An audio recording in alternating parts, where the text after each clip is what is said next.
Mabilisang balitaan, komprehensibo at totoo sa loob ng 1 minuto. Simula na ang Diskurso Tidbits. Trillanes magsasampa ng ethics complaint laban kay Bato.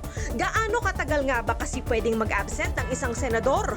Nasasayang na ba ang sweldong ibinabayad natin kay Bato? China Coast Guard niligtas ang 13 Pilipinong seafarers mula sa lumubog na cargo vessel. Pwede naman palang maging maayos ang pakikitungo natin sa isa't isa.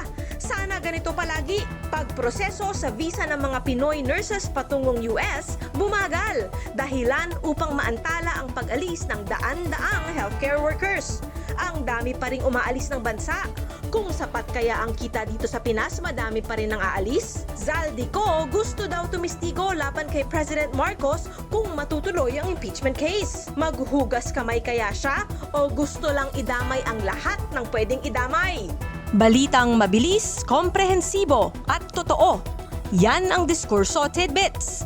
Basahin ang tungkol sa lahat ng yan at sa marami pang ibang nakatutuwa at makabuluhang balita sa diskurso.ph.